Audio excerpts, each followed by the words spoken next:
Any traveler looking for a great travel deal right now, Lisbon is actually the perfect choice. It's one of the most affordable cities in Europe right now. Located on the west coast of Portugal, this capital city overlooks the Tagus River.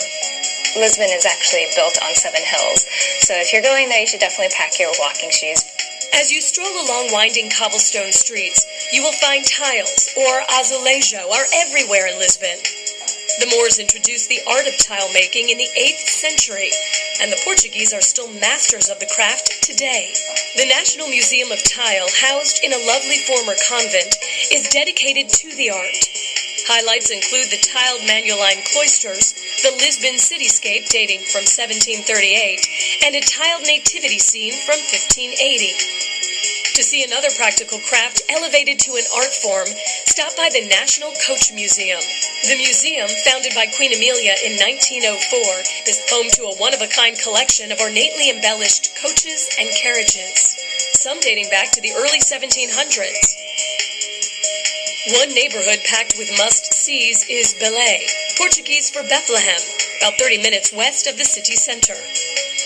People go there for 3 main things: the monastery, a Tower of Belém, and a pastry shop. The Jeronimes Monastery includes a mixture of architectural styles. It's a beautiful 16th century structure that took 50 years to build, and it's not hard to see why. The architecture on the outside, you'll see detailing that really refers to the nautical history of Portugal. So in the cloisters, the columns look like coiled ropes. You'll see anchors and seashells embedded kind of on the exterior, and it's really quite lovely. Just down the road is the Pastéis de Belém, founded in 1837. The pastry shop is famous for its creamy egg custard tarts. They're made from a secret recipe.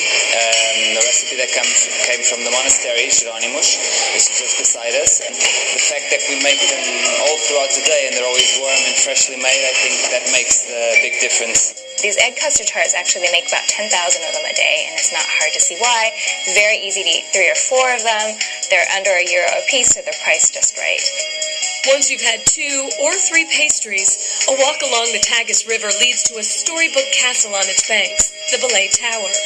Built between 1515 and 1520, the structure marks Portugal's many maritime victories and was once used as a military base to guard the port from pirates. When it was built, it was actually on a small island in the middle of the river. The flow of the river has since moved, so it's actually now on the banks of the river. Also on the riverside is the Monument to the Discoveries. This modern monument was erected in 1960 to mark the 500th anniversary of the death of Henry the Navigator. Looming above the river, the Cristo Rei is a Catholic monument of Jesus Christ. It was inspired by the Christ the Redeemer statue in Rio de Janeiro. For a different vantage point, St. George's Castle sits high on a hilltop.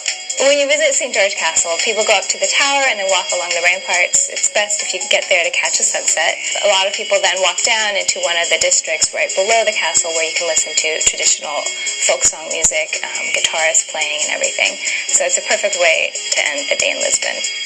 For CNN, I'm Firfer.